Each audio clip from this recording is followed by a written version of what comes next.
क्या आपने कभी सोचा है कोई एक इंसान बिना किसी कंप्यूटर, बिना मॉडर्न टेक्नोलॉजी के कैसे भविष्य की इन्वेंशंस देख सकता है? क्या आपको नहीं लगता कि निकोला टेस्ला गजब टाइप के इंसान रहे थे? किसी सामान्य व्यक्ति और निकोला टेस्ला में जमीन आसमान का अंतर था। आज के इस इंटरेस्टिंग वीडियो में हम निकोला टेस्ला के सीक्रेट के बारे में जानने वाले हैं। यह वीडियो इसलिए भी खास होने वाला है क्योंकि इस वीडियो में मैं शेयर करने वाला हूं निकोला टेस्ला अपने सबकॉन्शियस माइंड का उपयोग कैसे करते थे। जी हाँ दोस्तों, सबकॉन्शियस माइंड तो सबके पास होता है, लेकिन सभी लोग इंटेलिजेंस नहीं होते। इसके साथ साथ इस वीडियो में निकोला टेस्ला की वह बातें भी मैं आपके साथ शेयर करूंगा जिसे शायद आपने सुनी नहीं होगी।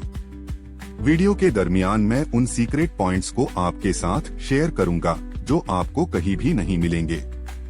कुल मिलाकर वीडियो पावरफुल होने वाला है, इसलिए इस वीडियो पर शुरू से अंत तक बने रहे और इस चैनल को सब्सक्राइब कर ले ताकि आने वाले समय में इसी तरह की अमेजिंग वीडियोस की नोटिफिकेशन आपको समय पर मिलती रहे। आइए बिना देर किए इस कॉन्सेप्ट को आगे बढ़ाते हैं। दोस्तों, जैसे कि मैंने बताया, निकोला सामान्य लोगों से बहुत हटके टाइप के व्यक्ति थे। अगर उनके बचपन की बात की जाए तो उनका बचपन भी बड़ा विस्मयकारी था। जब वह स्कूल में थे तब छोटे टेस्ला ने नाइग्रा फॉल्स का चित्र देखा था। उस गिरते हुए पानी को देखते देखते वह उसमें इतने खो गए कि उन्होंने झरने के पानी में एक विशाल पहिए को पानी की शक्ति से घूमते हुए देखा। मतलब उसने अपनी कल्पना शक्ति से पानी की शक्ति के उपयोग करते हुए पहिए को घूमते हुए महसूस किया। उस समय टेस्ला ने उसके अंकल से कहा था, मैं अमेरिका जाकर उस मशीन बनाऊंगा जो पानी की शक्ति लेकर काम करेगी। गजब बात यह है, उन्होंने 30 साल बाद ठीक वैसा ही मशीन बनाया। जब निकोला टेस्ला छोटी उम्र के थे तब उन्हें अपनी काबिलियत का जरा भी अंदाजा नहीं था कि वह क्या क्या कर सकते हैं। जब वह छोटी उम्र के थे तब उनके छोटे भाई की घोड़े से गिरकर मौत हो गई थी। वह बात छोटे निकोला टेस्ला के अवचेतन मन में बैठ गई थी। इस बात का जिक्र उन्होंने ऑटोबायोग्राफी में किया था। उन्होंने कहा था कि इस बात को वह कभी भुला नहीं पाए थे। टेस्ला ने कहा था उसने उसके भाई की मौत के सीन को हर दिन याद किया था। कुछ दिनों बाद इसी वजह से वह अकेला रहना पसंद करने लगे। दोस्तों, हमारे सबकॉन्शियस माइंड के 2 भाग होते हैं और वह कैसे क्या काम करते हैं। निकोला टेस्ला को यह बात बाकी लोगों से बहुत पहले समझ आ गई थी। निकोला टेस्ला बचपन से नहीं जानते थे कि उनके विजन और इमेजिनेशन का न्यूरल सर्किट बहुत स्ट्रॉन्ग है। वह जो भी सोचते थे वह स्पष्ट रूप से देख सकते थे।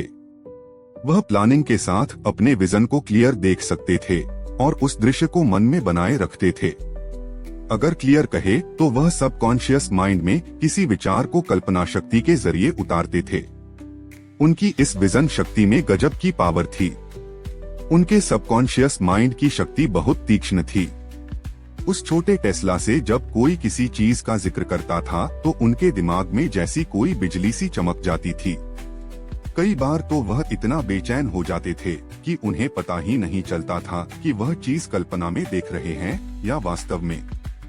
वह जो भी चीज सोचते और देखते थे वह उस चीज में इतने खो जाते थे कि वह जैसे वास्तव में ही अस्तित्व में साकार हो। उनको समझ नहीं आता था कि वह चीज असलियत में देख रहे हैं या कल्पना में।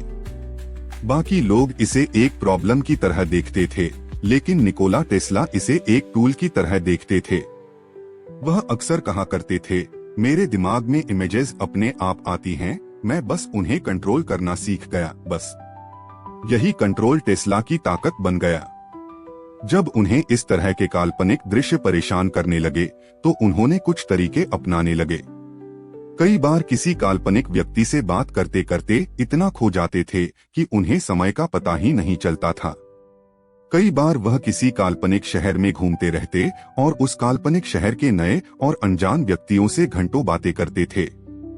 लगभग उस समय 17 साल की उम्र में वह ऐसा करते थे।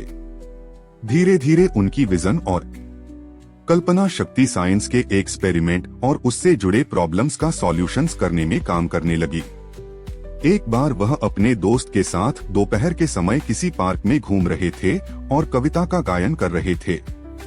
अचानक उनकी नजर के सामने बड़ी जोरदार लाइट जैसी चमक आई। उन्हें उसी समय इमेजिनेशन में कुछ डिजाइन और सर्किट दिखाई दिए। उन्होंने बिना देर किए उसी रेट में उस डायग्राम को बनाना शुरू कर दिया ताकि उस डिजाइन को वह भूल ना जाए, और लगभग 6 साल बाद वही डायग्राम इलेक्ट्रॉनिक इंजीनियर्स की सभा में पेश किए।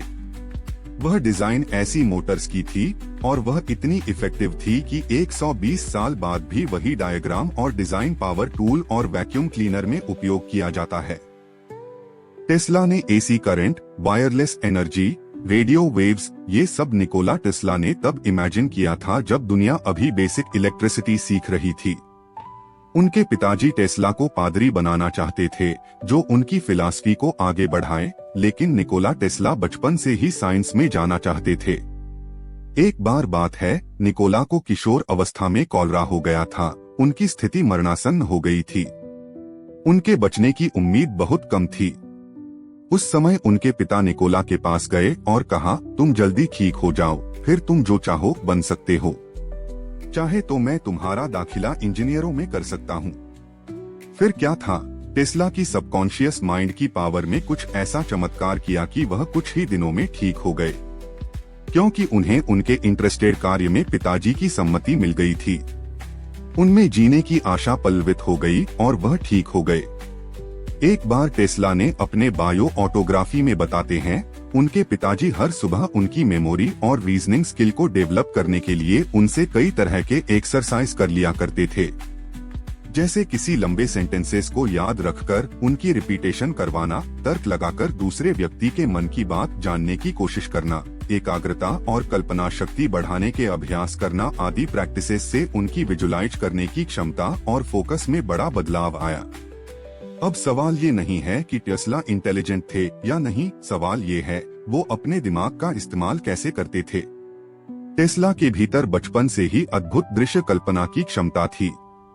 वे किसी भी विचार को अपने मन में इतने स्पष्ट रूप से देख सकते थे मानो वह वास्तविक हो। उनकी यही शक्ति उन्हें सीधे अपने अवचेतन मन से जोड़ती थी। भाई की मृत्यु के बाद जब वह अकेले रहने लगे, तब वह कल्पना में ही लोगों से मिलते और कल्पना में ही शहर घूमते थे। धीरे धीरे यही अभ्यास उनकी शक्ति बन गया। अब उन्हीं मानसिक चित्रों में उन्हें वैज्ञानिक समाधान और नए आविष्कारों के विचार मिलने लगे। पर्सनली टेस्ला मानते थे कि कई आविष्कारक और सामान्य लोग असफल इसलिए होते हैं क्योंकि उनमें धैर्य की कमी होती है। किसी विचार को स्पष्ट रूप से मन में स्थिर रखना और उसे परिपक्व होने देना सफलता की कुंजी है। जब हम जमीन में बीज डालते हैं तो हम यह अपेक्षा नहीं रखते कि आज बीज बोया है, कल हम उसके फल चखेंगे। यह यूनिवर्स के नियम के खिलाफ है। इसलिए टेस्ला एक विचार पर टिके रहने की बात करते हैं। निकोला टेस्ला में एक और खासियत थी, वह एकांत और शांति को ज्यादा महत्व देते थे। टेस्ला का विश्वास था कि महान विचार शोर शराबे में नहीं बल्कि एकांत और शांति में जन्म लेते हैं। जब मन शांत होता है तब वह ब्रह्मांडीय ज्ञान से जुड़ पाता है। प्राचीन ऋषि मुनि भी एकांत और शांति में रहना पसंद करते थे। इसके साथ ही टेस्ला भविष्यदर्शी भी थे। वह भविष्य को स्पष्ट दृष्टि से देख सकते थे। 1926 के आसपास टेस्ला ने एक ऐसे वायरलेस नेटवर्क की कल्पना की थी जो पूरी दुनिया को जोड़ेगा। उन्होंने एक छोटे उपकरण की बात की थी जिसके माध्यम से लोग दूर दराज के व्यक्तियों से बात कर सकेंगे और एक दूसरे को देख भी सकेंगे, जो आज के स्मार्टफोन जैसा प्रतीत होता है। दोस्तों, टेस्ला की कहानी हमें सिखाती है कि जब हम अपने अवचेतन मन की शक्ति को समझकर उसका सही उपयोग करते हैं तो असंभव भी संभव बन सकता। अगर आप भी अपनी जीवन की ऊंचाइयों पर पहुंचना चाहते हैं तो आज से ही इन चीजों को फॉलो कर ले, क्योंकि यूनिवर्सल नियम किसी एक व्यक्ति या प्रदेश के लिए सीमित नहीं होते। दोस्तों, इसी तरह की नॉलेजफुल वीडियो के लिए इस चैनल को सब्सक्राइब करें और इस वीडियो को लाइक, शेयर और कमेंट भी करें। मिलते हैं अगले वीडियो में।